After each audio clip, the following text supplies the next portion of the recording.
Esta aqui, mas conferência será gravada agora. Eu sempre me irrito com essa mensagem quando eu... bom, Não tem tranquilo, como faz tirar isso. parte, faz parte. Mas, Vou só fazer uma breve introduçãozinha aqui da Antecipa.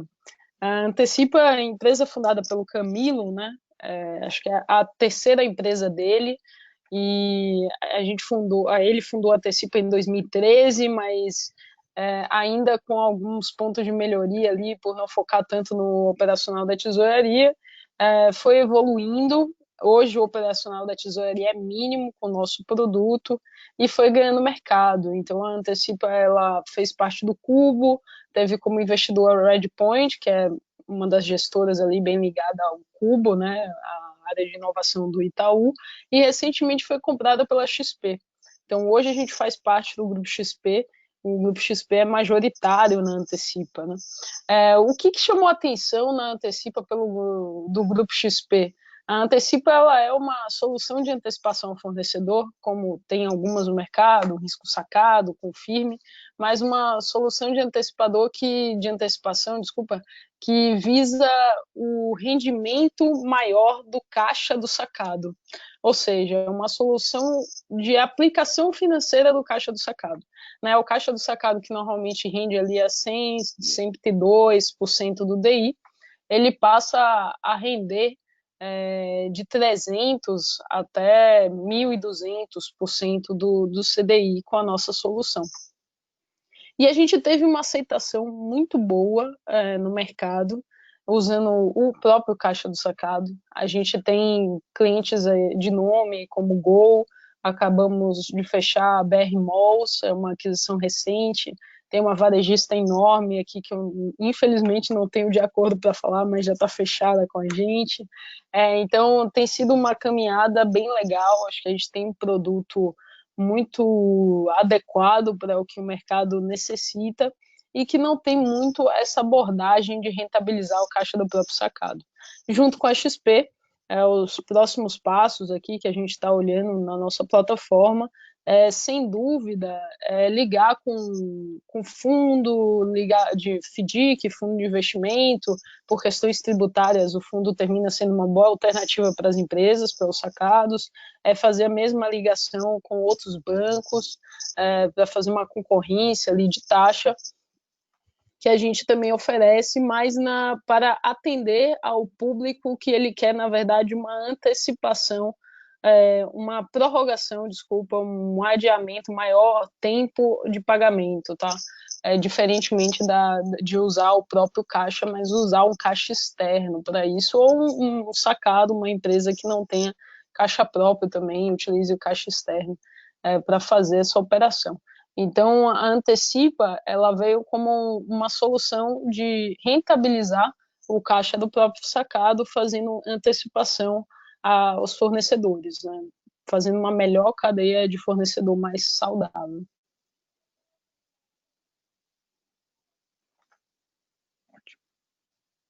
Se vocês tiverem alguma questão aqui, dúvida, eu fico bem à vontade, tá? A gente bater esse papo.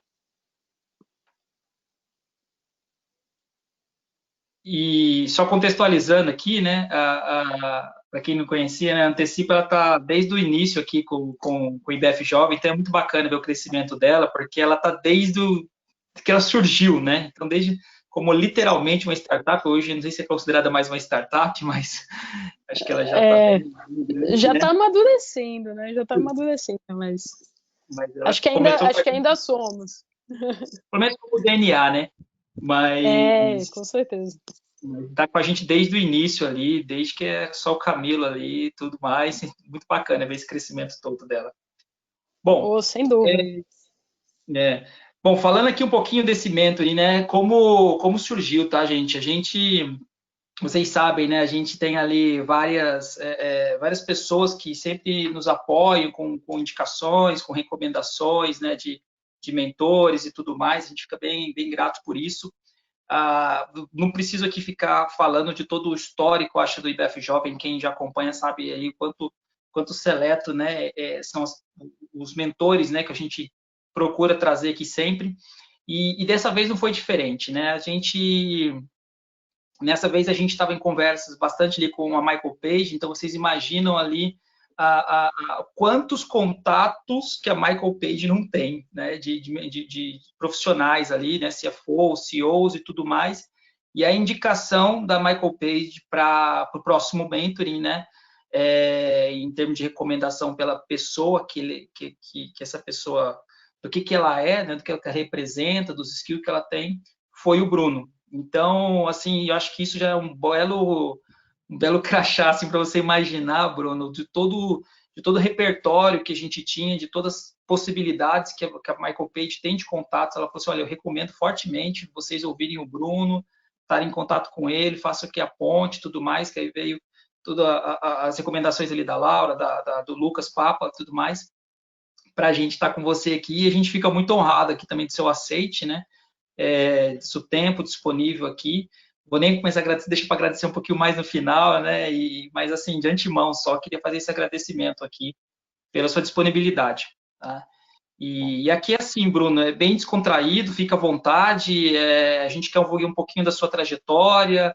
Queria que você puder ensinar, passar, dividir com a gente aí para ser um lado inspirador aí para a gente estar começando a carreira, seus insights, seus pontos de vista, aquilo que você puder dividir também, né? Aproveitar alguém que tem uma visão como a sua de mercado, do momento que a gente está vivendo, enfim, o que você puder contribuir aí, a gente já agradece de antemão.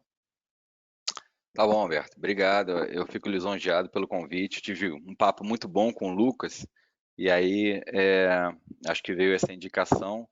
Eu já conheci o IBF, né? Eu me mudei para São Paulo tem 1 ano e meio, eu sou carioca, mas estou adorando São Paulo, e agradeço a oportunidade. Eu estava vendo alguns vídeos, né, que vocês já haviam gravado e fiquei bastante empolgado. Então, obrigado. Eu espero poder contribuir. Fiquem à vontade para perguntar, interromper. Vou tentar ser bastante objetivo no sentido de falar um pouco da minha carreira e os meus erros e acertos. Tá? Bom, eu sou um cara de finanças, na verdade, atualmente eu sou CFO da Leão, que é uma joint venture entre a Coca-Cola Company e os fabricantes Coca-Cola. Eu estou há 25 anos no sistema Coca-Cola, na verdade eu sou seconded da Coca-Cola na Leão. A The Coca-Cola Company tem o direito de indicar o CFO e os fabricantes o CEO, né?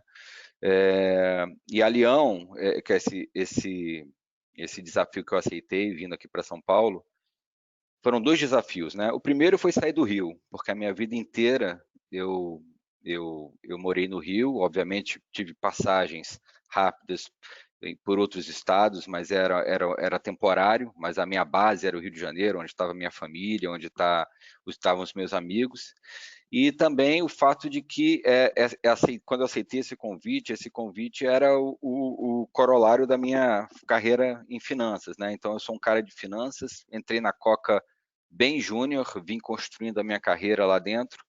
Antes disso, sempre trabalhei em finanças. Então, tem sido um aprendizado muito bom para mim. Eu acho que é para as pessoas que trabalham comigo também.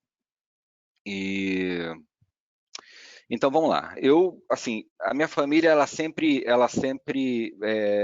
primou pelo estudo, né? Meu pai é um médico famoso, cardiologista famoso, mas ele sempre falou assim, meu filho, o que eu vou deixar para você é o estudo. E eu estudei em um bom colégio no Rio de Janeiro, em bons colégios no Rio de Janeiro, e não posso dizer que eu não era um aluno brilhante, mas eu era um aluno muito determinado. Então, eu sabia meus pontos fracos, eu sabia os meus pontos fortes, e onde eu era fraco, eu procurava ali um atalho para poder superar a minha desvantagem. Então, eu estudei a minha vida inteira numa escola de bairro, até ir para o Andrews, que é uma escola, acho que até hoje é uma escola top do Rio de Janeiro.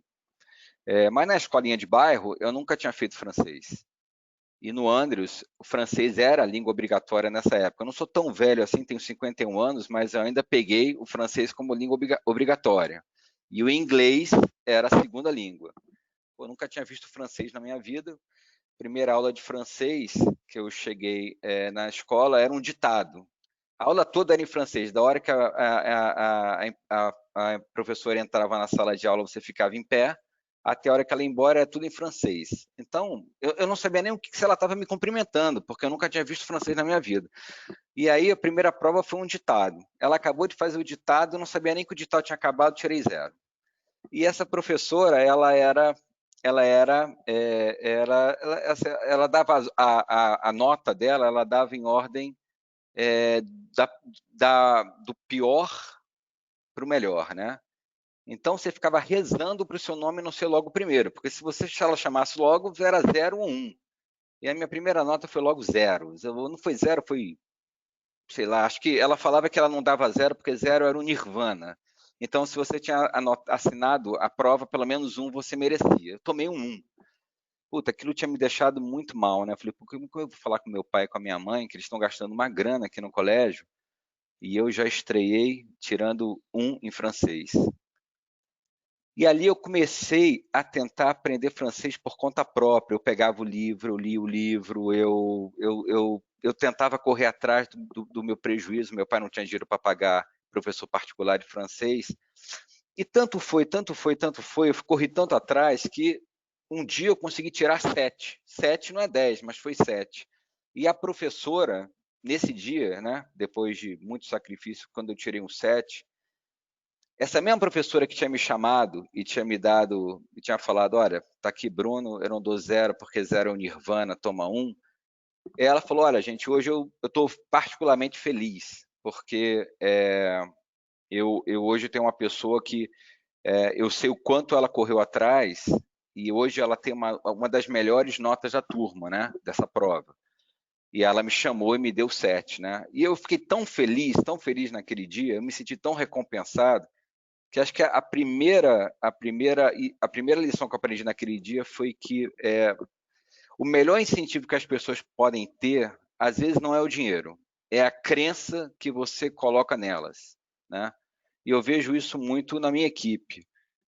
Nem sempre você consegue pagar o melhor salário que você gostaria para reter o teu recurso ou o salário que aquela pessoa merece, porque o plano de salários da companhia, mas se você tem a crença naquela pessoa, quando você acredita naquela pessoa, você gera naquela pessoa um comprometimento de não decepcionar, um comprometimento de entregar aquilo que é esperado, que às vezes vale mais do que se você reconhecesse financeiramente aquela pessoa. Então, desde aquele dia que a professora reconheceu o meu esforço, eu acho que eu nunca mais decepcionei ela, eu acho que eu tirei notas boas e assim, eu virei o xodó dela. Então, só estou falando isso porque acho que meu primeiro grande aprendizado é a determinação, né? Eu sou economista, eu estudei na UFRJ, uma excelente faculdade do Rio de Janeiro, dei sorte de não peguei greve, e nos meus 4 anos ali de UFRJ eu não tive greve, graças a Deus. Mas antes de fazer economia, eu não sabia o que eu queria fazer na vida. Meu pai é um médico, obviamente eu deveria ter feito medicina. Fui assistir uma cirurgia de peito aberto lá com meu pai, não desmaiei, mas aquilo também não me tocou, né? E eu vivia em conflito. Putz, meu pai é um médico famoso, uma clínica famosa, e eu não vou seguir medicina. E ao mesmo tempo eu não sei o que eu quero fazer na vida. Como a economia estava na moda, eu resolvi fazer economia e fazer jornalismo. Então eu fazia economia de manhã e jornalismo à tarde. Mas não dava para levar as 2 faculdades ao mesmo tempo, né? Então era praticamente impossível. Ô Bruno, Oi. Desculpa te interromper, mas uma curiosidade aqui, né? Que você está falando um pouquinho dessa ligação que você tem com seu pai, né? Por sua figura que você tinha ali como referência e algumas decisões que você tomou. Naquela situação da nota, ele chegou a saber ou foi só algo dentro de você que você já sabia que poderia chatear e você mesmo já tomou a decisão de correr atrás antes dele saber? E se quando você tomou a decisão agora da faculdade, ele também chegou a te falar alguma coisa, tipo, talvez não acreditando que fosse dar certo? Não, o meu pai, ele ia me buscar na escola todo dia, né? E ele vestia aquela roupa branca, né? Antigamente médico, você sabia que era médico a 3 km de distância, porque era jaleco branco, roupa branca, calça branca, cinto branco, tudo branco, né? Então, ele lá no meio das pessoas, eu via o meu pai de longe, assim, todo vestido de branco, né? E ele ia me buscar na escola todo dia, eu e meu irmão. Aí tu chegava no carro, e ele falava assim, e aí, meu filho, tudo bem? Boa novidade? Aí eu falava assim, pai, eu não tenho uma notícia boa para te dar, não. Aí ele falava, quanto? Né? Mas ele não brigava, ele falava assim, ô, meu filho, você podia melhorar, meu filho. Puxa, só isso? Meu filho, nossa, meu filho, Mas só aquela, meu filho, nossa, aquilo me fazia tão mal, aquilo me deixava tão triste, falei, puta, eu tô decepcionando meu pai, não é possível. A minha mãe não, a minha mãe ameaçava castigo, vou tirar a bola de futebol, mas o meu pai, só a decepção dele, assim, numa boa, ele não, eu sentia que ele, mas ele não ficava forçando a barra, ele falou, pô, meu filho, mas você vai melhorar, eu tenho certeza que você vai melhorar, francês é difícil, é assim mesmo. Mas eu contei para ele, eu não escondia nada, não escondia dele não, eu jogava limpo, assim como quando eu tirava a nota boa, estava estampado na minha cara, eu ia lá e falava para ele. E a decisão de ser médico, meu pai nunca me forçou a ser médico, nunca, né? Isso é eu às vezes eu ficava culpando ele, né? Pô, pai, se você tivesse me forçado a ser médico, tá aí, eu acho que eu teria dado um bom cirurgião.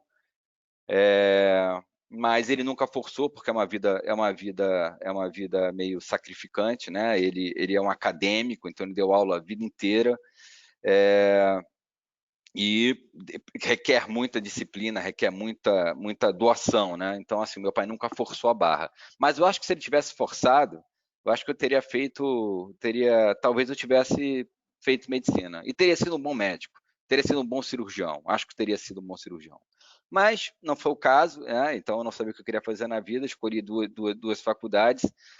Mas eu comecei a gostar de economia, né? E ontem, pensando nessa conversa que eu ia ter com vocês hoje, eu fico pensando que economia é realmente, assim, nada contra quem fez engenharia, nada contra quem fez administração, são cursos maravilhosos também. Eu acho que o engenheiro eu admiro os engenheiros, porque os engenheiros hoje têm capacidade de serem quase tudo, até médico, né? Então, os caras estudam tanto que conseguem ser tudo, parecer até médicos, e eu, como economista, não conseguiria ser médico. Mas eu vejo que a economia é uma ciência do homem. Se você for parar para pensar, tudo que está por trás da economia, quando você lê o jornal e vou subir a taxa de juros para conter o consumo, política monetária, política fiscal, tudo no final das contas termina na ciência humana, é o ser humano, é uma economia, da vontade do ser humano, das necessidades do ser humano. Então, eu optei por economia e deixei a literatura como hobby, né? Fiz a faculdade, fiz muito bem a minha faculdade, comecei a trabalhar com 17 anos, uma bolsa do CNPq. Então, desde os 17 anos eu trabalho, queria ter o meu dinheiro, não me sentia confortável de ficar pedindo dinheiro para pai, mamãe. Fiz um bom curso de economia e, em seguida, eu comecei a trabalhar numa empresa pequenininha chamada Rio Azul. Acho que essa empresa nem existe mais. Essa empresa exportava frutas frescas para os Estados Unidos. Então, numa época em que o maior diferencial que você tinha era saber inglês, esse era o meu grande diferencial. Eu tinha feito economia, sabia inglês e sabia datilografia. Eu ficava me perguntando para que serve datilografia. Hoje, datilografia serve porque eu consigo redigir um texto ali rapidinho, as pessoas eu fico conversando com a pessoa e vou descrevendo o que eu estou fazendo. Como é que você consegue isso? Eu falei, cara, eu fiz curso de datilografia, por incrível que pareça. Né? Então, comecei a trabalhar nessa empresa e eu via que, apesar de eu não conhecer nada de exportação de fruta, eu era um cara que eu tinha um bom inglês, eu era o cara que tinha uma boa formação, e aquilo pesava muito ali no meio onde eu estava trabalhando, ter o inglês, ter uma boa formação. Eu já começava a usar algumas coisas da minha faculdade ali, tirava onda, né? Eu era o braço direito do dono da empresa. Fiquei lá mais ou menos 1 ano e meio, quando apareceu a chance de ir para Arthur Andersen. Eu estava vendo a entrevista do Sérgio Saraiva, o Sérgio Saraiva também fez Arthur Andersen. E Arthur Andersen foi um grande aprendizado para mim. Né? Eu fiquei 2 anos na Arthur Andersen, fui auditor. Quando eu decidi sair da Arthur Andersen, acho que o meu pai fez a mesma pergunta que que a família do Sérgio fez para ele. Pô, mas você tem um caminho certo aqui, é só você ficar até o final, aguenta tudo, estuda, engole todos os sapos, você vai ser um sócio da auditoria. Mas eu tinha pressa, né? Eu tinha pressa e aquilo não era o meu objetivo final, né? O meu objetivo final, eu queria seguir uma carreira em finanças, eu não sabia muito bem se eu queria ser presidente, vice-presidente, mas aquilo ali já tinha me dado o aprendizado que eu precisava. E qual foi o aprendizado que eu aprendi na auditoria? É que primeiro você aprende a ser humilde, porque o seu chefe, né, o seu gerente, manda você perguntar uma coisa que você não sabe nem o que você está perguntando, você não sabe se a resposta que você recebeu era a resposta que deveria ter recebido, aí você volta com a resposta e fala, cara, volta lá e pergunta isso de novo, e você aprende a ser humilde, né? Você aprende a perguntar, você aprende a aprender. Contabilidade, eu estudei muita contabilidade nessa época. Contabilidade, o Warren Buffett fala que o grande diferencial que ele tem em relação às outras pessoas é saber ler um balanço.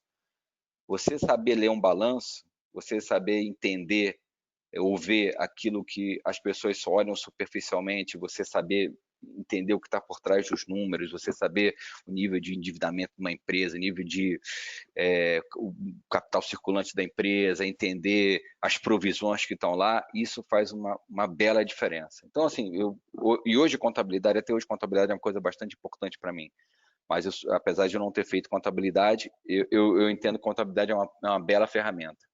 Eu fiz Arthur Andersen, 2 anos de Arthur Andersen, comprava lanche do McDonald's para a equipe inteira, porque era o pica-pau. Você tem uma hierarquia, você aprende a respeitar uma hierarquia. Existe uma hierarquia. Ah, você é o mais novo, cara, anota aí 25 Big Macs, o meu é sem picles, o meu é com picles, o meu é com, cara, e não traz errado. Se você errado, vai ter que voltar. Beleza, eu cumpri ali meu papel na cadeia alimentar, né? E fui crescendo na Arthur Andersen, tudo. Mas um belo dia eu falei, cara, tá na hora de ir embora. E meu pai não entendia, minha mãe não entendia. Pô, você foi para os Estados Unidos, você foi para St. Charles, ficou um mês lá aprendendo, fazendo curso de especialização, por que você vai embora? Ah, pai, porque, puxa, eu não sei, não estou feliz ali, eu quero outras coisas. Uma amiga minha da faculdade estava saindo do Banco de Boston, e na época o Banco de Boston era presidido pelo Henrique Meirelles. Ela falou, olha, eu estou indo para Londres, tem uma vaga aqui, você quer vir para cá? Eu falei, quero. Fui para lá, fiz a entrevista e passei, né? Já tinha um bom background, eu já era economista pela FRJ, eu tinha Arthur Andersen, então entrei. Agora o meu skill, sabia que tinha começado a fazer, nessa época as auditorias estavam deixando de lado as folhas de papel amarelo, né, e indo para computador, então eu já sabia bem computador, lembra que eu sabia datilografia, era rápido, né? Comecei ali a trabalhar no Banco de Boston, fazia os relatórios de large corporate, tinha um bom inglês, fazia os relatórios de large corporate para a matriz. E calhou de um dos meus clientes ser a Coca-Cola.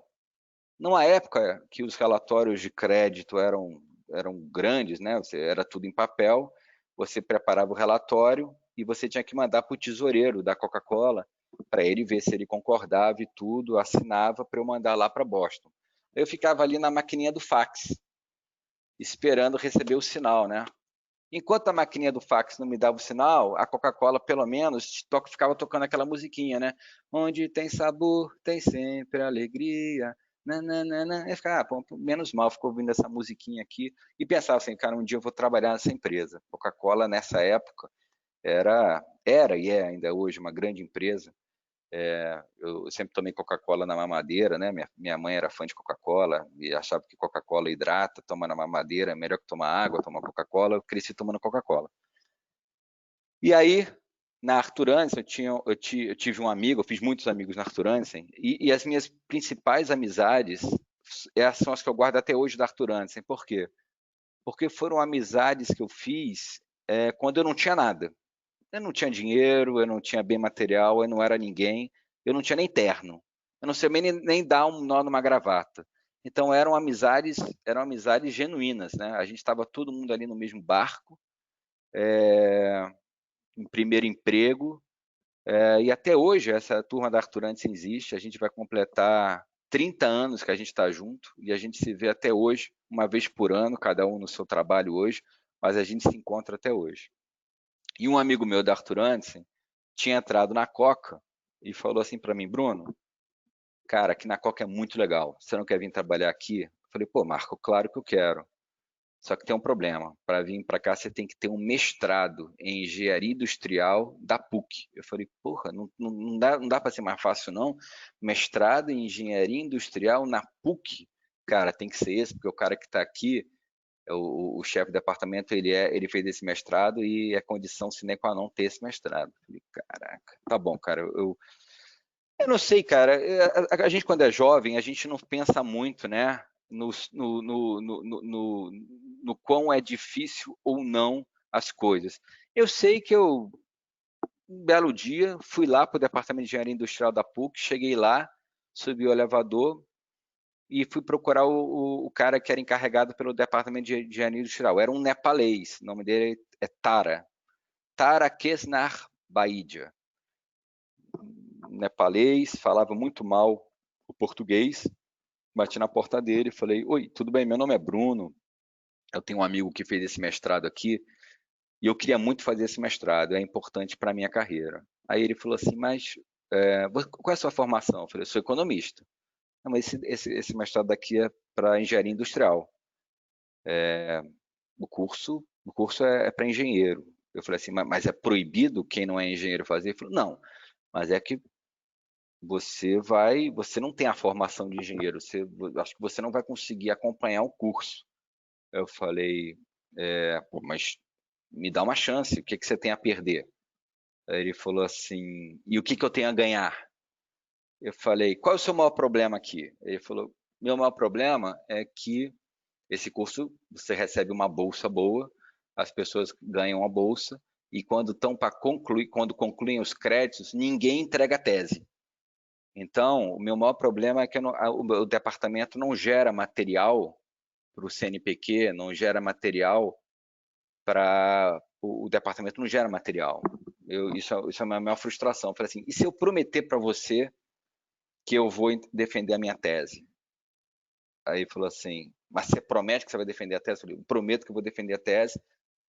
E se você começar a trabalhar antes e desistir? Porque geralmente é o que acontece. Eu falei: não, olha só, eu estou aqui porque o emprego que eu quero precisa desse mestrado. Aí eu dei uma puxada de saco, falei que era um curso muito famoso, que era um curso importante, que o nome dele era citado ali na minha empresa e tudo. Então, assim, eu vou fazer o mestrado e eu prometo para você que se eu começar a trabalhar, eu abro mão da bolsa, mas eu vou até o final e defendo a tese. Ele falou: então tá bom, você está contratado. Eu comecei a fazer o curso, né? Eu comecei a fazer o curso, assim que eu me inscrevi no curso, eu fui lá na Coca, fiz a entrevista e passei, né? Acho que o cara ficou sensibilizado também, né? Porque ele viu que eu corria atrás. Depois que eu consegui entrar no curso, se o cara não me aceitasse ali na Coca, era muita maldade, né? Então eu trabalhava na Coca de 8h30 da manhã até 8 da noite. Não existia life balance nessa época não, entendeu? Life balance era uma expressão que ainda ia ser criada muitas décadas depois, né? O empregado bom nessa época era aquele que ficava até tarde, que dormia no carpete, que dava o sangue pela companhia. Então eu trabalhava na Coca de 8h30 da manhã até as 8 horas da noite, chegava em casa, jantava, aí eu tomava um copo de Coca-Cola com 2 colheres de guaraná em pó para poder estudar para o mestrado e defender minha tese. Aí eu ia dormir por volta das 2 da manhã. E assim foi, né? E eu trabalhava muito na Coca nessa época. Era uma época em que, acho que, de novo, era uma época em que funcionário bom era aquele que trabalhava muito. Nada contra, eu acho que as coisas mudaram. E na época eu trabalhar muito não era um problema para mim. Eu estava aprendendo, eu tinha prazer de estar lá. A Coca-Cola, assim como qualquer outra empresa, você assim como a Arthur Andersen me levou para um patamar, o Banco de Boston para outro, entrar na Coca-Cola me levou para um outro patamar. Eu estava ali do lado de pessoas que tinham feito mestrado, eram pessoas que tinham um background acadêmico bom, era uma empresa americana que aplicava tudo que saía de novo lá fora, era replicado aqui, uma empresa muito ética. Então eu aprendi muita coisa mesmo. E eu não tinha problema de dormir no carpete, acordar no dia seguinte, trabalhava para valer, né? Bruno, Opa. Desculpa, só para não perder depois uma curiosidade que eu fiquei aqui. Achei muito interessante você mencionar aqui, na hora de convencer o responsável pelo mestrado, que eu nem vou tentar pronunciar aqui, né, o que você disse, que eu não vou lembrar o sobrenome dele, mas aquela sua sacada de falar qual é o seu problema, normalmente já vem depois de uma certa maturidade, que as pessoas, para conseguir conquistar alguma coisa, né, e a pessoa está difícil negociar, fala qual que é a sua dor, né, para você trazer uma solução, qual é o seu problema, para você trazer uma solução, e aí nisso ser o gancho de você conquistar ali a empatia do cara, a hora que você conecta na dor dele, né? Sacada você já tinha da auditoria? De onde que veio? Isso ou foi uma coisa do momento? Não, eu acho que, assim, eu acho que a gente vai se formando com o tempo, né? Então, na verdade, eu acho que na auditoria a gente se diverte, mas a gente sofre muito, né? E se diverte também. Então, ali eu já sabia ler um pouco, né? Você começa a ler ali a expressão das pessoas, o momento, quem é o cara que está a fim de te ajudar e o cara que está a fim de te sacanear. Então, assim, já tinha ganho um pouquinho de maturidade ali. E na hora que eu estava negociando com o Tara, eu estava em total desvantagem, cara. Eu era um economista no departamento de engenharia industrial, a bolsa era maravilhosa, ele não tinha por que me querer. Então, assim, cara, o que eu tenho o que eu posso dar? O que eu posso dar para sensibilizar ele? Assim, qual é o calcanhar de Aquiles dele? E o calcanhar de Aquiles dele era esse, é que o departamento não produzia material, porque todo mundo entrava quando terminava os créditos e ia embora. Então, eu vou perder, cadê aqui? Então, aquilo ia me custar? Ia me custar, eu ia ter que defender minha tese. Eu defendi a minha tese, foi qual é o preço de uma opção de conversão num bond, né? Então, essa foi a minha tese. Quanto vale a opção de converter um bond em ações? Qual o valor dessa opção? Aquilo ia me custar 1 ano e meio, talvez, para preparar a tese, defender a tese. Puta, mas aquilo era pouco para o muito que eu estava ganhando, né? Depois eu fui aprender em M&A lá na frente, né? Lá na frente, eu me vi várias vezes nessa situação.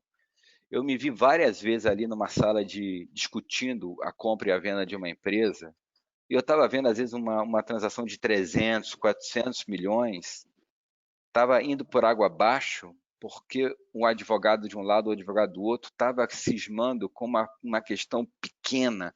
Pô, uma questão, isso não vale nada, cara, isso é vaidade, isso é academicismo, entendeu? Então, lá na frente, eu fui ver essa situação acontecendo e, às vezes, um negócio se perdendo porque você não estava disposto a ceder ou entender qual era a necessidade real do cara que estava vendendo a empresa para você. Então, voltando, eu entrei na Coca, né, e defendi minha tese, e logo que eu recebi meu salário, eu fui lá e abri mão da minha bolsa, como eu tinha me comprometido com ele, abri mão da minha bolsa. Mas sofri muito no departamento de engenharia industrial, né? Eu me lembro que teve uma prova de probabilidade que eu tirei 3, né? Graças a Deus, nessa época, eu já não tinha mais que falar para meu pai as minhas notas, porque ali eu já tinha cumprido, eu estava estudando de graça, e ele já tinha cumprido a parte dele, tirei 3. Eu falei, porra, 3 em probabilidade, que droga, né, cara? Aí o cara falou assim, não, como a turma foi muito ruim, a gente vai dar uma segunda prova para tentar levantar a nota. Eu falei, porra, menos mal, cara. 3, né? A segunda nota eu tirei 1,5. Então, assim, então, assim, só pra você ver que assim, eu sofria, cara. Eu sofria como economista, Eu ia bem ali quando o negócio era era micro, era macro, era assim, eu ia bem, né? Quando entrava ali em cálculo 1, cálculo diferencial, ali você vê, cara, que os engenheiros estão em outro patamar, entendeu? Mas, cara, eu sou um cara muito persistente, né? Eu sou um cara muito. E eu queria deixar aqui uma outra coisa, um outro call-out aqui, que é o seguinte: às vezes a persistência supera o talento. Porque o talento, você nasce com talento, é indiscutível que Pelé nasceu jogando muita bola, é indiscutível que existem pessoas que têm uma aptidão nata. Mas se você correr atrás, se você treinar muito, se você suar sangue, você quase que consegue equiparar o talento. Porque depende de você. Né? Ou você nasce ou não nasce com talento, mas você consegue estudar, correr atrás, se matar, você vai chegar lá. Você vai chegar lá. Então, a persistência, a determinação, muitas vezes equipara e supera o talento. Eu nunca perdi uma matéria no meu mestrado e eu vi engenheiros repetindo uma matéria. Bom, aí eu defendi minha tese, cumpri a minha parte, defendi minha tese, me tornei mestre e segui minha carreira na Coca. E é onde eu estou até hoje, né? E na Coca eu comecei também lá de baixo. Eu entrei, sei lá, analista júnior, né? E eu estou há 25 anos na Coca e às vezes quando me perguntam, pô, você não está há muito tempo nessa empresa, não? 25 anos, né? Na verdade, eu não vi os 25 anos passarem. Obviamente que eu já pensei em sair da Coca algumas vezes, quando você se sente injustiçado, você se sente preterido, você acha que aquela posição era sua e deram para outra pessoa, é um momento de revolta, mas enquanto vale a pena ficar, eu fico, eu vou ficando, mas não significa que você não está aberto para outras coisas. Mas é uma bela empresa e tudo que eu tenho hoje e aprendi muito lá dentro. E é uma empresa muito ética e isso conta. O ambiente de trabalho conta muito, né? Assim como o ambiente de trabalho faz você, te joga para cima, ele também pode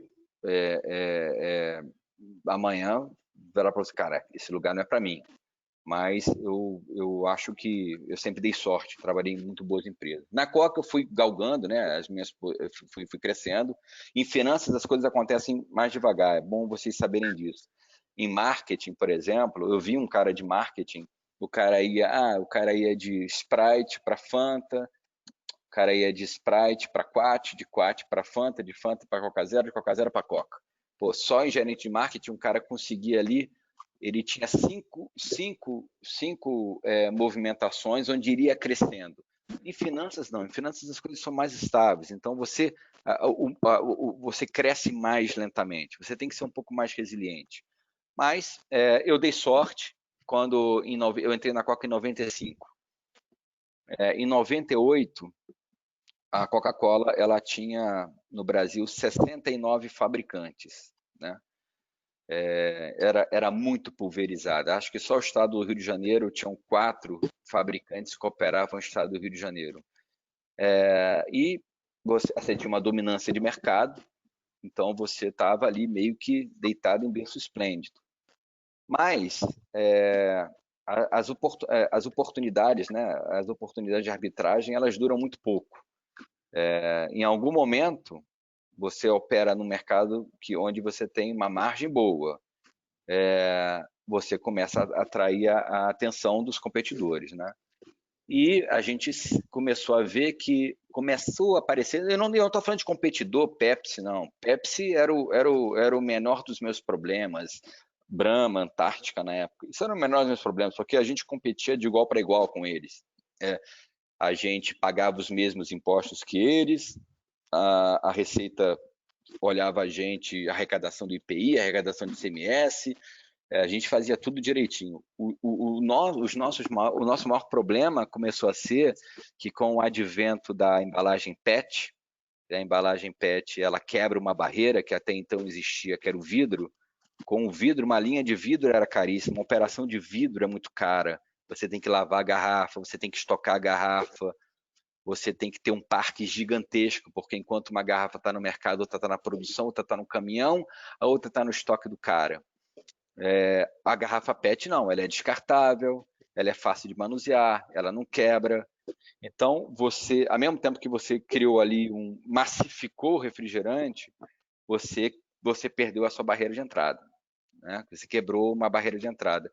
E as marcas locais, né, começaram a aparecer, né? Então, você começou a ter aquelas marcas locais, que muitas ficaram famosas, Paquera, Convenção, Fruc. Essas marcas locais começaram a competir e elas eram... imagina que você tinha 900 players de refrigerante no mercado nessa época. A receita, né, olhava os 4 grandes, Coca-Cola, Brahma, Antártica e Pepsi. Com isso, eu estava olhando 85% do mercado, 90% do mercado. As outras, porra, não tinha como fiscalizar. Só que você não tem como fiscalizar, mas eles começaram a crescer. E eles começaram a competir em preço. Então, em algum momento, a gente já não conseguia, a gente começou a perder market share, né? Um grande driver da indústria de refrigerante e tudo é o market share, né? E a gente começou a ver o market share da gente caindo, né? E, cara, a gente tem um problema aqui, porque a gente reclama. A receita não vai em cima desses caras, são 800, 900, não tem nem como fiscalizar. A gente sabe que deve ter ali operações não ortodoxas, a gente tem certeza disso, né? Agora eu tô ferrado, eu tô na mira deles, eu não tenho como sonegar. Não, vou sonegar, sou uma empresa ética, mas tô concorrendo em desvantagem. Cara, qual é o meu problema? O nosso problema é o seguinte, a gente viveu deitado em berço esplêndido. São 69 fabricantes, eu não tenho economia de escala. Aí eu dei a sorte, nessa época, a gente tinha uma operação muito grande no Nordeste, né? Onde a gente era muito pulverizado, e veio uma ideia seguinte, cara, vamos consolidar o sistema Coca-Cola no Brasil. Não dá para ter no Nordeste 25 fabricantes operando no Nordeste inteiro. A gente deveria ter 2, 3. Vamos gerar economia de escala, vamos gerar sinergia. E aí veio um pessoal de Atlanta, falei, vamos montar um time aqui, gente, para fazer a consolidação dos fabricantes do Nordeste. É um trabalho de 2 anos, trabalho grande mesmo, vamos ter que visitar todos os fabricantes, fazer o valuation de todos os fabricantes, depois vamos escolher uma métrica para fazer a consolidação dele, vamos criar um fabricante só, um único fabricante, onde eles todos vão ser donos, né? Mas uma operação, vamos fechar a fábrica, vamos consolidar o centro de distribuição. Imagina que vamos transformar 17 empresas numa grande empresa. Eu fiz parte desse grupo, aprendi muito ali, bastante. De novo, ali você tinha que entender a operação, ir no pátio, ir nos depósitos, entender a movimentação de empilhadeira. Cara, e aquilo era muito bom. Eu estava aprendendo teoria econômica na prática, né? E o projeto deu certo. Esse fabricante hoje, né? O nosso sonho existe hoje. Ele se chama Solar. Ele foi a consolidação de todos os fabricantes do Nordeste. É o segundo maior fabricante de Coca-Cola do Brasil. Hoje são 9. Então, os 60 e poucos viraram 9. O sistema foi se consolidando, gerando sinergias, porque era a única maneira da gente sobreviver. Esse trabalho de M&A que eu fiz, onde eu fui ali, nesse eu fui peão mesmo, né? Eu alimentava o modelo, eu entendia tempos e movimentos, eu fazia as entrevistas, mas eu fui ganhando um background que mais tarde, né, me serviu para, durante muito tempo, eu fui o head de M&A aqui no Brasil.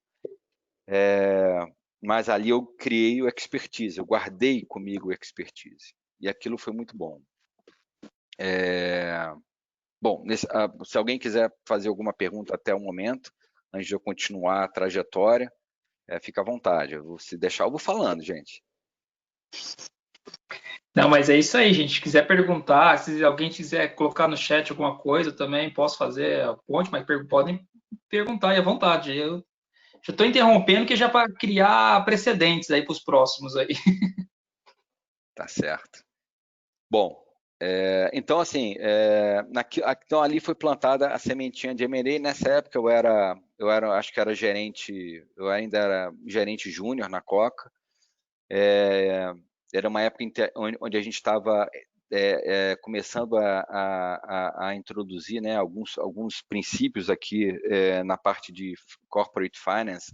Então, você era a moda do ABC Costing, era a época do value chain, você entender toda a cadeia de valor do seu negócio. Isso até hoje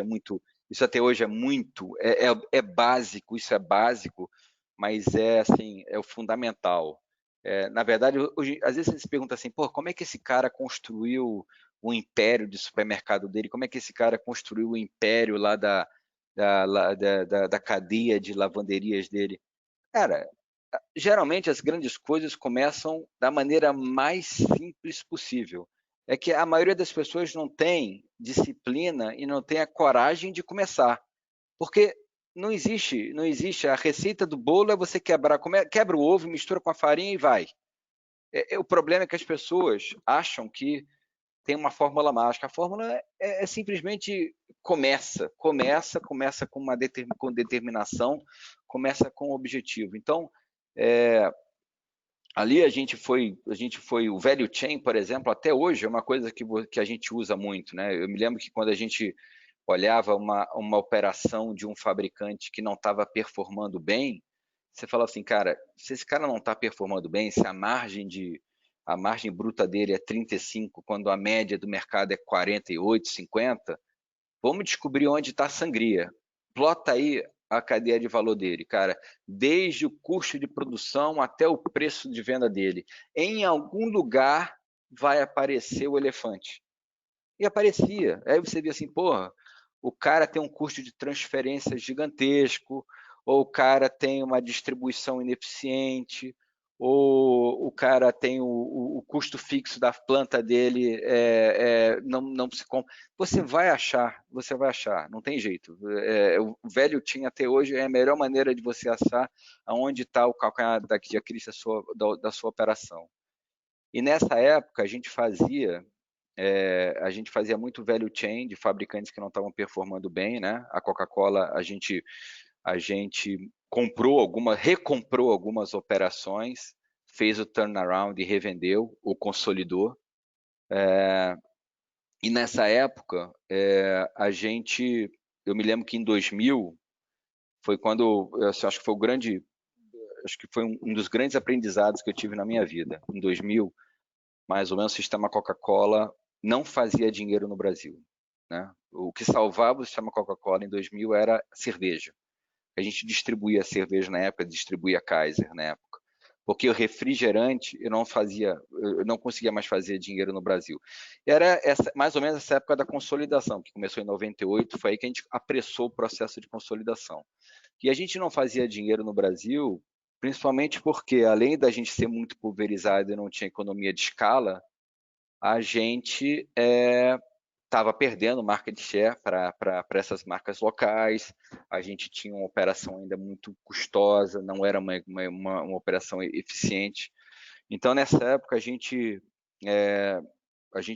chamou os fabricantes, né, e falou assim, cara, a gente é um sistema único, não tem essa de que eu vendo concentrado, eu quero ganhar mais de você vendendo concentrado, e você distribui, você quer ganhar mais de mim na distribuição.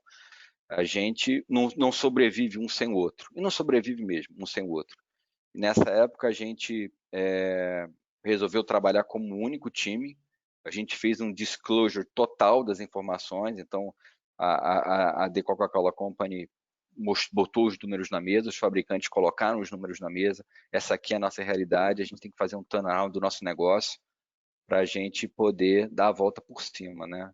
E ali eu aprendi que cara, quando uma empresa quer, quando um sistema quer, e você junta forças, você descobre potências, você descobre armas que você tem que até então eram desconhecidas, né? A gente fez um belo trabalho naquela época de entender por que a gente estava perdendo market share, o processo de consolidação andou, a gente fez um trabalho junto, eu me lembro que a gente fez um trabalho junto ali com os órgãos, né, de arrecadação na época, e falou, tudo bem, cara, eu entendo, você não vai fiscalizar 800, ok, mas eu vou te dar algumas sugestões aqui. A primeira sugestão é o seguinte, garrafa PET, só existem 3 fornecedores de garrafa PET no Brasil, né, que fornece a resina. Que tal se você antecipar o imposto que você cobra no refrigerante, antecipa na compra da garrafa? O cara que vai vender a resina já vai antecipar parte do IPI do refrigerante. Aquilo foi uma boa sacação, porque eu tinha que pagar o IPI de qualquer maneira. Agora, eu obrigava também a quem, porventura, estivesse sonegando o IPI, ele ia ter que pagar na compra da resina. Ele não tinha como fugir, só tinham 3 fornecedores de resina no Brasil. Entendeu? Então, ali a gente começou a virar o jogo. Depois, a gente falou assim, olha, cara, tudo bem, por que você não instala medidores de vazão nas fábricas regionais, pelo menos nas maiores, e você cruza a litragem dos vendedores de vazão com o que ele diz que vendeu? E depois a gente começou também a diversificar nosso portfólio. Olha, uma Coca-Cola, sei lá, vou chutar qualquer coisa, nessa época custava R$2, e uma marca local custava 87 centavos. R$2 por 87 centavos é uma diferença absurda. O que eu posso oferecer? Cara, em vez de oferecer o 2 litros, eu vou oferecer uma embalagem de 1,5, que eu, em vez de vender por 2, eu vou vender por 1,50 ou 1,40. Ora, tudo bem, não é os 87 centavos que a marca local cobra, mas eu estou vendendo uma Coca-Cola a R$1,50. Eu tenho marca, eu tenho o poder da marca. Olha, o que uma família de classe C, classe D, talvez num domingo, esteja disposta a pagar R$1,50 para ter uma Coca-Cola na mesa, do que pagar 87, 90 centavos para ter uma marca desconhecida. Então, ali a gente começou a diversificar nosso portfólio, a gente começou realmente a abrir o leque. Bom, a conclusão é que todo esse trabalho, né, que a gente fez surtiu efeito, a gente conseguiu recuperar nosso market share, a gente conseguiu disciplinar o market share das marcas locais, a gente recuperou a rentabilidade, e a gente injetou um ânimo no sistema de que, cara, a gente era um único sistema. Não interessava se era The Coca-Cola Company ou fabricante Coca-Cola, a gente estava no mesmo barco, né? Essa foi uma grande lição que eu aprendi, porque o jogo parecia perdido, né?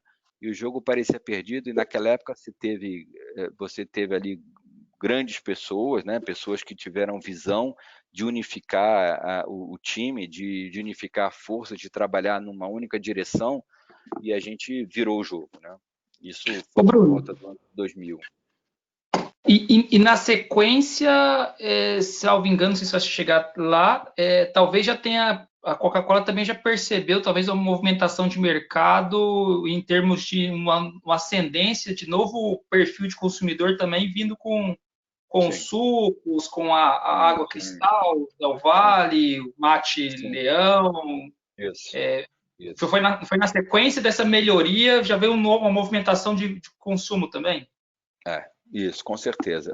Aí quando você começa você recupera o seu market share de refrigerante, você começa a ver que existia uma tendência mundial de que o consumo de soda, né, que eles chamam soda de refrigerante no mundo, não era mais o mesmo, não seria mais o mesmo, né? Não seria mais o mesmo. E aí acho que foi a grande sacação nossa, e que algumas indústrias às vezes morreram porque não viram isso. Eu acho que hoje eu estava olhando ali a apresentação do Sérgio Saraiva, né? Ele conta lá da parábola do sapo na panela de água quente, né? Você não consegue perceber que o incêndio está te cercando, e quando você vai dar conta, a Inês é morta. A gente começou a ver que, cara, tá boa, a nossa galinha dos ovos de ouro é refrigerante, vai ser refrigerante durante muitas décadas ainda. Só para vocês terem uma ideia, apesar da Coca-Cola ser líder através da Lião, onde eu sou o CFO, e a gente produz todas as bebidas, os chás, apesar da gente ser líder em chás, em sucos, em água mineral, a gente consome hoje, acho que são mais de 6 bilhões de litros de refrigerante no Brasil, para, sei lá, se a gente for falar, sei lá, 1 bilhão de litros de outras bebidas. Então é desproporcional ainda o peso do refrigerante, o peso de refrigerante ainda é desproporcional. Eu poderia estar deitado em berço esplêndido e falar, pô, o meu negócio... Mas a verdade é que o consumo de refrigerante vai diminuir, vai acabar. Eu bebia Coca-Cola na mamadeira e hoje os adolescentes bebem refrigerante, gostam de refrigerante, mas tem outras opções hoje, né? Você hoje existe uma tendência de vou beber refrigerante, mas vou beber outras bebidas, outras coisas funcionais. Então a gente percebeu isso lá e falou, cara, eu quero ser uma Total Beverage Company. Para ser uma Total Beverage Company, eu tenho que estar onde o meu consumidor está indo. Nessa época, a gente começou um processo de M&A, né? Então, aqui, no Brasil, quais são as grandes oportunidades do Brasil? No Brasil, as oportunidades não são diferentes dos Estados Unidos. Chás, sucos, água mineral, né? O que mais se bebe? Depois de café, né? As bebidas que mais se bebem hoje, depois de água mineral e café e leite, né? Que são indústrias onde a gente não tem um diferencial tão grande, né? Onde é que está a minha força? Minha força está na distribuição. O que é massivo? Chá, suco, água mineral. Cara, vamos às compras. Então, a gente precisava começar esse processo aqui. Eu tinha aquele expertise lá de 98, onde eu fui peão, né, na consolidação dos fabricantes. Os fabricantes já estavam bem consolidados nessa época. Esse processo começou em 2005. A gente começou a comprar. A gente adquiriu a Sucos Mais, que era um suco muito bom do Espírito Santo. Em seguida, a gente adquiriu a Rugos del Valle, que também era excelente, tinha um portfólio excelente. A gente unificou as duas empresas, né? Juntamos as duas operações, tinha uma planta em Americana e uma planta em Linhares. A gente manteve as duas plantas, mas a gente consolidou numa única marca, que a gente optou por manter Del Valle Mais, porque Sucos Mais nessa época tinha um apelo grande, né? Então a gente vamos descontinuar a marca Mais aos pouquinhos. Então a marca era Del Valle Mais, né? Em seguida a gente comprou a Matleão, que era dona de 60-70% do share de chás no Brasil, né? A gente, para isso, teve que abrir mão do Nesti. Então, a gente era dono nessa época da Nesti. A gente, quando comprou a Matleão, o CAD nos obrigou a abrir mão da Nesti. Então, a gente desinvestiu do Nesti no Brasil. E eu que passei, né? Na verdade, qual era o meu papel aí? Meu papel era liderar esse processo, né, de aquisições. Então, eu trabalhava muito próximo do pessoal de Atlanta. A gente fazia todo o processo de valuation aqui, todo o processo de o porquê, o business case, né? A gente vendia o business case lá para fora, a gente concordava com os valores a pagar, fazia toda a parte de negociação, toda a parte de due diligence, toda a parte de signing. Então, foi um processo assim, muito gratificante, porque, de novo, quando eu digo que eu não vi o meu tempo passar na Coca, foi porque outro dia eu estava fazendo ABC Costing, Value Chain, Revenue Management, hoje eu estou fazendo M&A, e a gente foi consolidando. Então, a gente se tornou líder em chás com a Lião, se tornou líder em sucos com a Del Valle e Sucos Mais. A gente lançou e a gente se deu conta de uma outra coisa, né? A gente tinha uma fortaleza no sistema Coca-Cola que era a água mineral. Então, os fabricantes eles eram livres para vender as suas águas minerais. Coca-Cola não operava em água mineral. E água era o grande boom daquele momento, né? Era uma bebida saudável, hidratava, natural. No Brasil, o consumidor preza muito a água mineral. A gente tentou lançar uma água mineralizada que não deu certo. Porque da mesma forma que você aqui no Brasil compara muito o gosto do suco com a fruta que você tem disponível, você tem água mineral, fontes de água mineral aqui, porque o consumidor iria tomar uma água mineralizada, não tinha uma conotação saudável. Então, a gente virou para os nossos fabricantes, a gente nessa época tinha 11 marcas de água mineral no Brasil. Cada fabricante nosso tinha uma sua própria água mineral que distribuía no caminhão da Coca-Cola. E a gente virou para eles e falou, cara, vamos juntar isso tudo numa marca só. A gente tem a qualidade Coca-Cola, você já usa o meu caminhão, né? A gente já usa o caminhão Coca-Cola, vamos transformar tudo isso numa marca só. Aquilo era um negócio só dos fabricantes Coca-Cola, né? Era um negócio que só eles, o lucro era 100% deles. Eles não tinham nenhuma razão para dividir aquele lucro comigo. Eu falei, cara, o The Coca-Cola Company, eu opero isso aqui há 10, 15, 20, 25 anos. Por que você tá chegando agora e está querendo ser meu sócio? Me dá um motivo para eu te dar sociedade nisso aqui. Sim, eu poderia usar o argumento de que você faz parte do sistema Coca-Cola, isso aqui é uma franquia, você usa o caminhão da Coca-Cola, com a logomarca da Coca-Cola, então eu não vou deixar você usar meu caminhão. Isso é um argumento perdedor, né? Isso não constrói, não é por aí, né?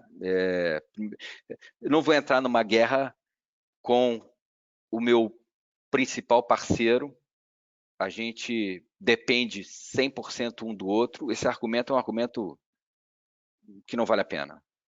Então, assim, o argumento que valeria a pena é o seguinte, cara, a única coisa que valeria a pena seria eu provar para ele que o dinheiro que ele faria comigo ao lado dele seria mais que o dinheiro que ele faria sozinho. Então, o que a gente propôs a eles, né, e eles toparam, porque fez sentido, foi o seguinte, olha, eu vou fazer o valuation do teu negócio de água com você sozinho. E eu vou te pagar 50% do valor. Então, assim, se o teu negócio vale 1 milhão, eu vou te pagar 500 mil. Então, eu reconheço quanto vale o seu negócio você operando sozinho. Você não tem nada a perder. Eu estou dizendo o seguinte, você operando sozinho, o seu negócio vale 1 milhão. Toma 500 mil. Vamos virar sócio. Daqui para frente, tudo vai ser nós dois juntos. O CAPEX, o OPEX, o marketing. Então, você não tem nada a perder, porque eu já reconheci antecipadamente quanto esse negócio valeria na tua mão se você fosse sozinho daqui para frente. Então, cara, você já tá, eu já te reconheci, tá aqui. Daqui para frente, vamos dividir o risco eu e você? Eles aceitaram, né? Hoje a gente tem a marca Cristal, salvo engano, tem 25%, 26% do mercado de águas do Brasil. É líder, né, no mercado de águas do Brasil.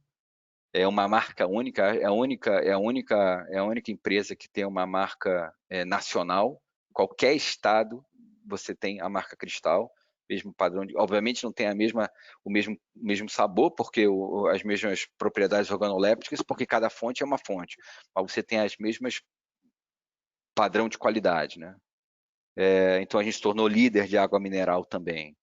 E ali eu aprendi a segunda, uma outra lição, né? Que eu venho acumulando, que é, cara,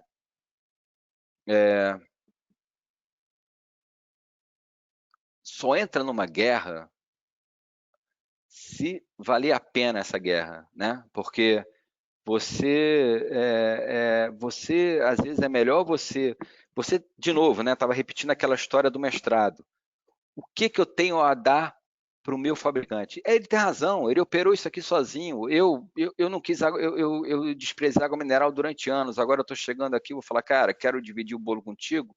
Não, peraí, primeiro eu vou reconhecer todo o trabalho que ele fez, e depois eu vou falar, cara, daqui para frente estamos juntos na alegria e na tristeza.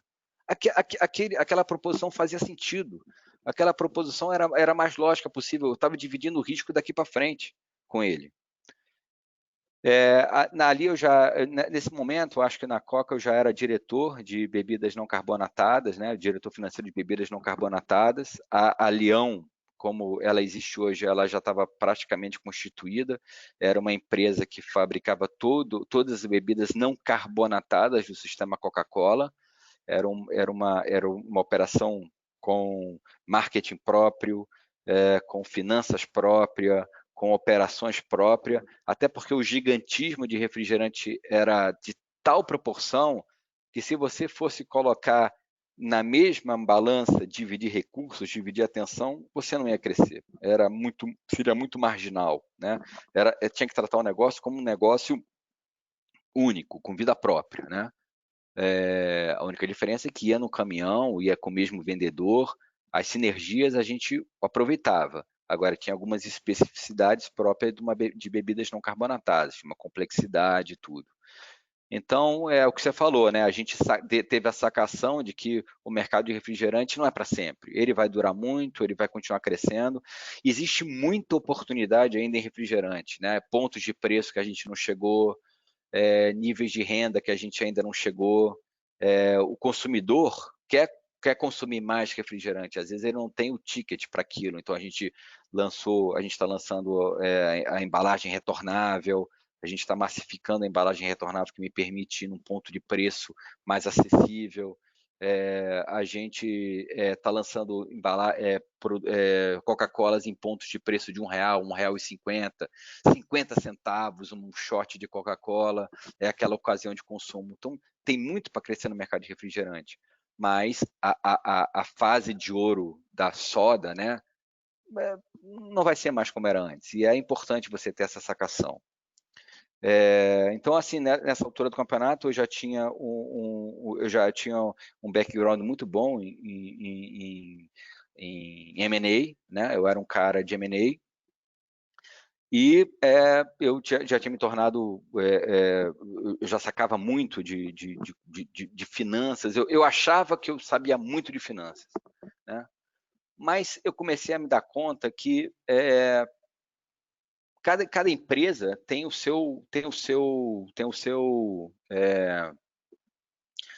suas fortalezas, né? Como a Coca-Cola, tesouraria, por exemplo, a parte de SAP, a parte de procurement, isso era muito centralizado. Então, você tem os comitês de compra de PET, os comitês de compra de açúcar, os comitês de compra de resina, aquilo são geridos por comitês, né? A parte de tesouraria, ela é toda no risk. Então, e eu sentia que faltava, eu tinha um gap, como se eu quisesse ser um CFO, me faltava isso, né?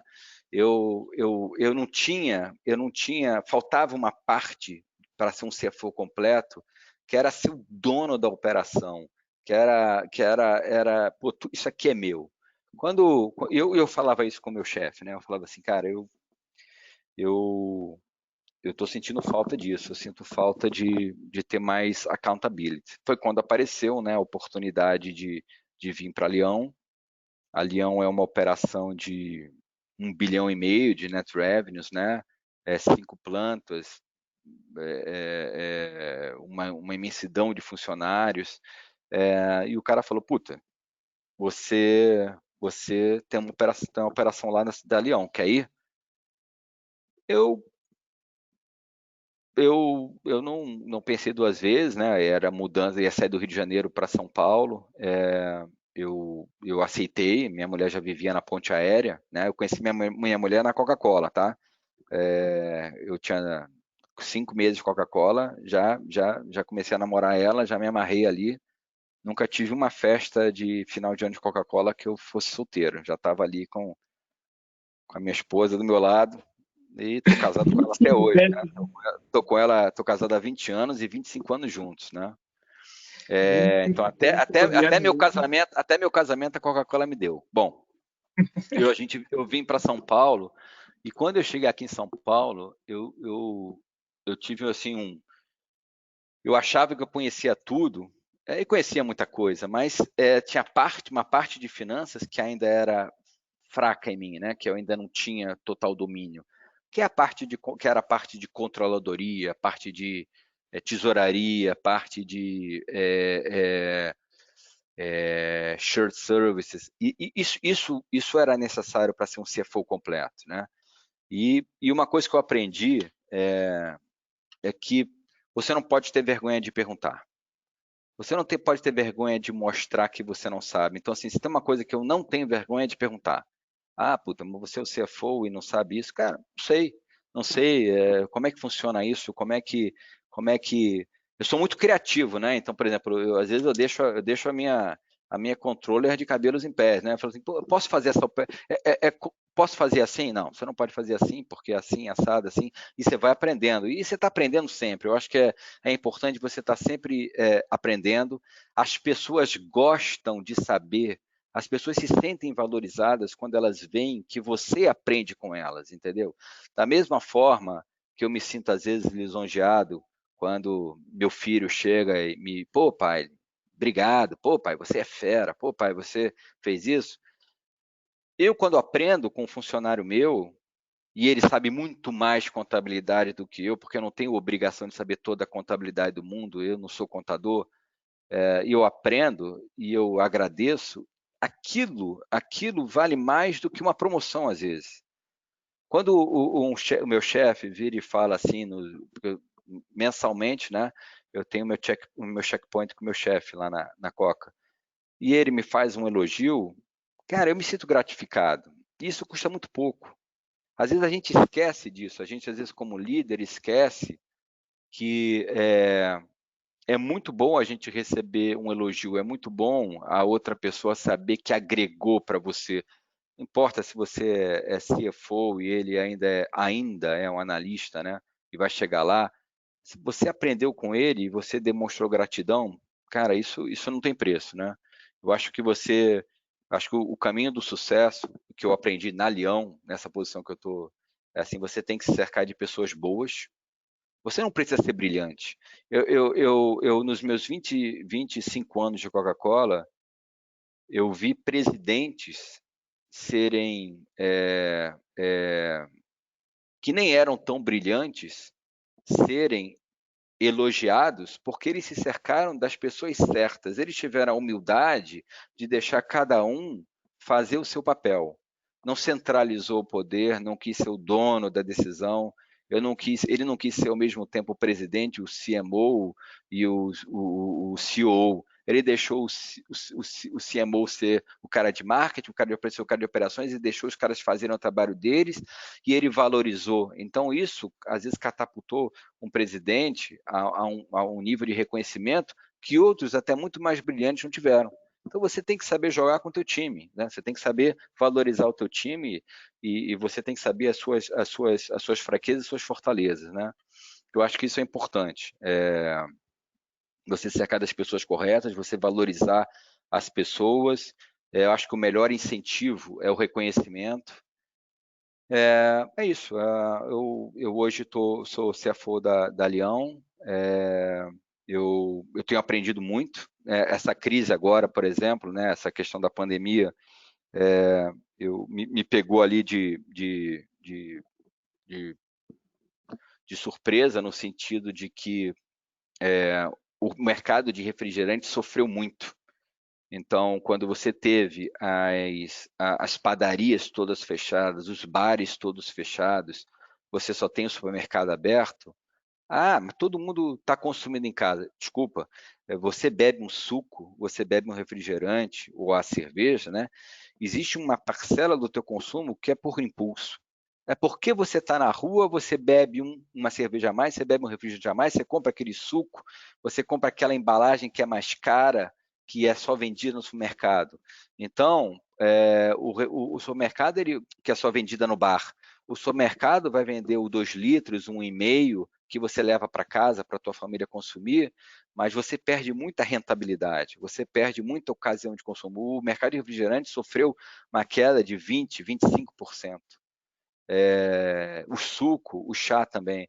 E a primeira preocupação nossa foi, cara, peraí, olha só, acho que todo mundo pensou nisso, né? Eu tenho que primeiro defender o caixa da companhia aqui, deixa eu ver o que eu posso fazer para casar pagamento com recebimento, né? Então, a gente obviamente que teve uma corrida dos nossos clientes para negociar prazo de pagamento, e a gente foi correndo lá nos fornecedores para negociar prazo de pagamento também. Então, deixa eu equilibrar o meu working capital aqui, porque senão eu vou ter um problema, né?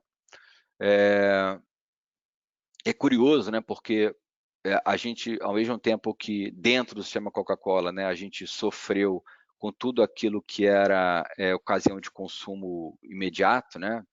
A gente, na parte de chás, o chá que você prepara, não ready to drink, explodiu o consumo, né? Porque as pessoas ficaram mais em casa, com mais tempo para elas, mais ensimesmadas, as pessoas mais preocupadas com o bem-estar. Então, o consumo de chá, aquele chá de saquinho, o sachê, explodiu, a ponto da gente não ter como entregar produto, né? E acho que a mesma coisa aconteceu com o HT, as pessoas comprando muito leite, porque passaram a cozinhar mais em casa. Então, você teve uma mudança, curioso, né? No próprio segmento de bebidas, algumas vivendo um momento maravilhoso, outras sofrendo, amargando muito. A gente se valeu de tudo que as medidas provisórias nos deram, né? Então, se eu pude reduzir jornada de trabalho, se eu pude antecipar férias, se eu pude parcelar imposto, a gente usou de tudo que o governo e a medida provisória permitiu para a gente, né, para preservar emprego, para preservar o caixa, para deixar o pior da crise passar. Acho que a gente atravessou bem. Eu tenho certeza que a crise passou, eu tenho certeza que o pior ficou para trás, não tenho dúvidas disso. E a gente aproveitou também para adequar um pouco a operação, né? Eu era uma pessoa avessa ao home office, né? Eu achava que o home office não funcionava. Agora eu acho que home office funciona. Estou fazendo home office há 6 meses, né? Forçado. Eu sinto falta de estar na equipe, eu sinto falta de ver minha equipe, eu sinto falta de dar aquele tapinha nas costas, porque tem aquele cara que você não fala todo dia, porque você não tem a necessidade de falar todo dia com ele. Ele é da tua equipe, ele é uma peça importante, mas você não tem um contato direto. Mas o fato de você estar no escritório, você o vê, você troca uma ideia. Isso eu sinto falta, né? Então, eu acho que quando as coisas voltarem, eu acho que o home office, pelo menos na Leão, ele vai ser instituído pelo menos 2 dias na semana. Eu acho que vale a pena. A gente até adequou o escritório para forçar isso. Então, não vai ser o home office 100%, mas a gente vai incentivar o home office pelo menos 2 dias na semana. Vamos fazer home office, vamos aproveitar a qualidade de vida. Mas hoje eu estava lendo um artigo do JP Morgan falando que o home office destruiu o valor, né? E semana passada eu recebi um artigo interessante, as pessoas devem ter lido, falando que o problema do home office tem o lado bom e o lado ruim. O lado ruim é que você perde a criatividade. As pessoas param de interagir, as pessoas param de trocar problemas, né? Então, antigamente, você parava lá, o cara do marketing passava nas operações, contava um problema, o cara dava uma ideia, dava uma sacação. Hoje, no home office, as coisas são mais planejadas, você tem um call, o teu call termina, começa outro call, o teu call termina, começa outro call, você não tem aquela interação que permite a criatividade. O JP Morgan hoje estava falando isso. Porra, eu perdi o poder de criatividade. Eu tive perda de produtividade em todos os setores do banco, porque as pessoas pararam de interagir e trocar ideias. Então, eu acho que as coisas não vão ser. A mudança vai ter mudança, mas não vai ser tão drástica quanto parece. Acho que a gente vai ter um meio termo aí. Eu sinto falta do escritório, sinto falta de ver meus funcionários, sinto falta de brincar com eles, de comer o lanchinho da sexta-feira lá, cada um levava o sanduíche de mortadela. Sinto falta disso, né? Mas estamos esperando. Mas tem outros ganhos também, né? Fica mais próximo da família, dos filhos, né? Tem gente que... Não, então, eu acho que o home office tem a parte boa também, assim, você ganha qualidade de vida, você ganha o tempo de deslocamento, eu posso malhar até mais tarde. Então, assim, eu acho que a crise traz coisas boas, né? Então, eu descobri que dá para trabalhar em casa. Dá para você fazer 2 dias de trabalho em casa e ser produtivo. Você se organiza, você é produtivo. Dá para ser, dá para ser. Mas não acho que é A o fim chave, né, dos Bruno? escritórios. Não acho. O melhor de cada, né, Bruno? Igual você falou, né? 2 dias de semana você aproveita o melhor que vai ter disso, né? Com esses 2 dias, outros 3 dias você aproveita o melhor que aquilo te dá no escritório, né? Tenta pegar o melhor de cada, né? Isso. Tem que forçar um balanço. Uma curiosidade aqui: as operações da Coca-Cola, né? Você tem a Coca-Cola Company ali, vindo de Atlanta, tal. Teve algum momento que a gente fala eles pensando que talvez ser na matriz, ou matriz, não sei se é bem considerado, talvez tenha uma visão mais global e consegue pegar alguns cases, está acontecendo isso aqui em tal parte do mundo, já vamos se antecipar esse cenário aqui e tudo mais. Teve alguma diretriz, alguns alinhamentos de estratégia para globais, assim, para... Sim. Quer ver? Dar um exemplo aqui. Um dos grandes vilões, né, do consumo de refrigerante é que as pessoas apregoam que o consumo de refrigerante incentiva a obesidade, né? Então, você bebe refrigerantes, bebidas à base de açúcar, você estaria contribuindo para a obesidade, né? Assim, não vou dizer que está errado, obviamente, que se você bebe refrigerante e leva uma vida sedentária, você não está se ajudando. Da mesma forma que você comer um snack, uma batata frita, você também não está se ajudando. Então, eu só divirjo quando bota toda a culpa num segmento ou no outro segmento. Mas a gente começou a ver esse movimento acontecendo, principalmente nos Estados Unidos, que você tem ali realmente você tem o problema de obesidade, o problema é grande. A gente começou a ver isso acontecendo no México também, com o lançamento de um imposto sobre bebidas açucaradas, né? Então a gente falou assim, cara, a gente tem sorte de ser uma empresa global que está vendo essas coisas acontecendo. Vamos antecipar o problema, em vez de bancar uma de vítima, vamos ser proativo. Então o que a gente começou a ver, a gente começou a ter uma agenda positiva aqui no Brasil, de primeiro reduzir a pegada de açúcar nos nossos produtos, né? Então a gente reformulou todos os nossos produtos para reduzir a quantidade de açúcar. Primeiro reduzir mesmo a quantidade de açúcar, de trocar o açúcar por suco de maçã, no caso de um mix de alguns produtos. No caso de outros produtos, de realmente reduzir a quantidade de açúcar e correr até o risco de, num primeiro momento, o consumidor estranhar, graças a Deus a gente não estranhou, de incentivar o portfólio de bebidas zero, porque, cara, de novo, vale a pena essa briga? Vale a pena ficar batendo de frente e dizer eu não sou o único vilão, vocês estão colocando na minha conta uma conta que é de todo mundo? O problema existe, é próprio do ser humano. O ser humano, o mundo tende a ser um mundo que vai primar pelo sedentarismo, mais tempo sentado, mais tempo no computador. O que eu posso fazer para melhorar a vida do meu consumidor? Então, foi isso que a gente fez, né? A gente antecipou um problema que a gente começou a ver acontecendo no México, acontecendo em outros países. O governo cobrando da indústria uma posição ativa, a gente aqui tomou a frente, né? E teve essa agenda positiva. A gente reduziu a pegada de açúcar. Temos um compromisso com o governo de reduzir em tantas, agora me foge o número, tantas gramas de açúcar o nosso portfólio total de bebidas, de incentivar bebidas mais saudáveis, de dar sempre uma opção regular e uma opção zero para o consumidor, de reduzir e não incentivar tamanhos grandes de bebida, onde você acaba cobrando o excedente do consumidor. Então a gente teve essa agenda aqui, e isso a gente deve, graças a Deus, a gente tem uma empresa global onde a gente começa a ver os movimentos acontecendo e a gente pode fazer um copy-paste aqui. Fica nas melhores práticas, né? Uma dessas perguntas que eu fiz, o pessoal tinha me mandado aqui no WhatsApp, mas, gente, pode falar diretamente aí, ó, pode perguntar diretamente. A gente está chegando no nosso horário final aqui, não sei se o pessoal que você pode aproveitar aí, pessoal, em vez de me mandar aqui, fiquem à vontade também. Eu tenho uma pergunta, meu nome é Gustavo. Oi, Bruno, obrigado aí pelo tempo aí, parabéns pela carreira, tá?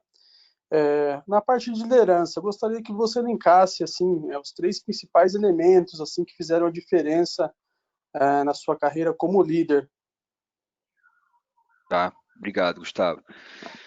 Gustavo, acho que o meu primeiro ponto é: existe uma tendência, e eu tinha essa tendência, né, de centralizar, né? Então, à medida que você vai ascendendo, né, e existe uma tendência de você tentar centralizar as decisões para você saber de tudo que está acontecendo e você não perder o fio da meada, você não perder a gestão das coisas. Isso é ruim, porque quando você primeiro centraliza, você não é super-homem. Você vai acabar deixando alguma frente descoberta. Você tira poder da tua equipe, então a tua equipe se sente desprestigiada. Então, assim, uma coisa que eu sempre percebi, que centralizar as decisões, centralizar tudo não era eficiente. Eu procuro descentralizar, eu procuro dar autonomia para a minha equipe. Obviamente, né, eu tenho uma staff meeting uma vez por semana, eu tenho one-to-one de vez em quando para saber o que está acontecendo, mas eu deixo a minha equipe livre para agir dentro da alçada dela e não fico atrás. Então, acho que primeiro você dá poder, né? Eu acho essa palavra meio batida, empowerment, mas você delegar responsabilidades é muito bom para você, é muito bom para quem recebe. Número 2, eu acho que você ser um líder que não tem vergonha de perguntar, né? Eu acho que eu já tinha dito isso antes, digo de novo. Eu não vou perguntar porque vou dar deixa aí que eu não sei, o cara tá achando que eu sei de tudo. Zero problema. Eu pergunto, eu não tenho vergonha de perguntar, eu não tenho vergonha de propor, às vezes, coisas malucas, né? Que às vezes eu falo uma coisa ali que descabida, como às vezes eu falo coisas que, puta, como é que ninguém não pensou nisso antes, entendeu? Então, assim, perguntar, eu gosto que a minha equipe perceba que eu aprendo com eles, né? Eu gosto que eles entendam que eu aprendo tanto com eles quanto eles comigo. Então, eu acho que é o segundo ponto. Eu acho que o terceiro ponto é ser acessível, né? Então, eu sou um cara que eu procuro almoçar com meu time, eu procuro fazer brincadeirinha, eu transito ali pelas baias, eu gosto de ser chamado para o almoço. Sim, acho que um líder, né? Acho que vou resumir aqui, mostrar que eu aprendo com eles, dar poder para eles se sentirem no comando das coisas também. Aí faltou também aqui elogiar. Elogio, cara, o poder de um elogio você não tem ideia. Legal, obrigado, Bruno. Aproveitando, Bruno, como que as empresas, aproveitando que está falando de liderança, como que as empresas podem aderir para uma liderança e uma cultura inclusiva? Tipo, como que o líder deve agir para ter ambientes diversos, inclusivos? Como que você lida com esse tema? Na verdade, eu acho que de um tempo para cá, e de novo, né? Acho que a Coca-Cola, como toda empresa que está antenada no que está acontecendo, você tem que ter uma agenda inclusiva. Não vamos nos enganar de que as coisas vão acontecer naturalmente, porque as coisas não acontecem naturalmente. Você tem que ter dentro da empresa, você tem que ter a disposição, né? A disposição e a disponibilidade de fazer isso acontecer. Você ter uma agenda positiva. A Coca-Cola há muito tempo, mas há muito tempo já tem a questão da liderança feminina. Então, isso é uma coisa que já vem de longa data. A companhia já tinha um target de que precisava ter até uma data X, tantos por cento de mulheres em posições-chave, em posições de comando. E isso é uma coisa que é perseguida e é uma coisa que é literalmente declarada. Então, existe uma agenda, existe própria para que você consiga vencer essa barreira e ter, por exemplo, mulheres em posições de comando na companhia.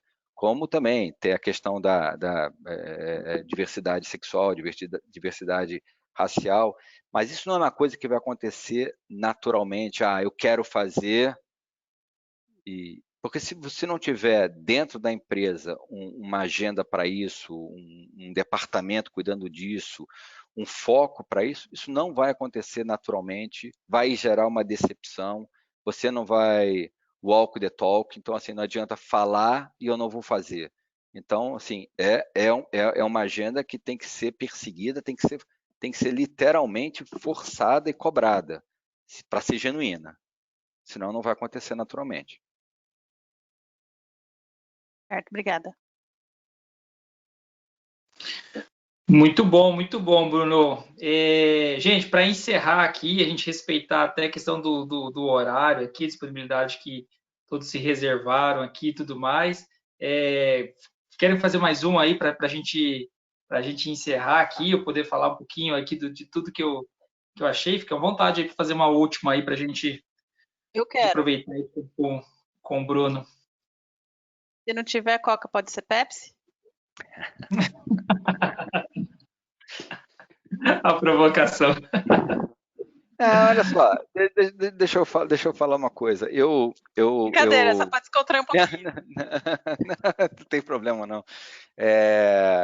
Cara, você sabe que Coca e Pepsi, elas são. Aqui no Brasil existe realmente uma disparidade de poder de market share absurdo, mas você sabe que no resto do mundo o negócio é bem, a disputa é bem acirrada, né? Então é bem acirrada. Então aqui em casa não entra Pepsi, porque eu rezo para o santo que eu torço, mas não tem nenhum problema, não tem nada contra, não.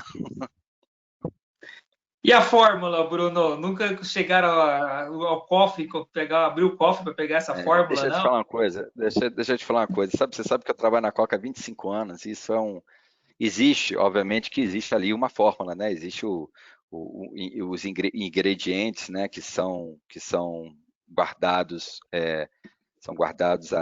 em teoria, né, as 7 chaves, são produzidos cada um em uma planta e tudo, e são enviados os kits e produzidos. Mas, honestamente, cara, com o nível de tecnologia que a gente tem hoje, com a capacidade que a gente tem hoje, me parece impossível que você não consiga pegar um produto e fazer a conta de trás para frente. Na verdade, assim, tem um livro chamado Por Deus, pela Pátria e pela Coca-Cola. É um livro muito interessante, né? Por Deus, pela Pátria e pela Coca-Cola.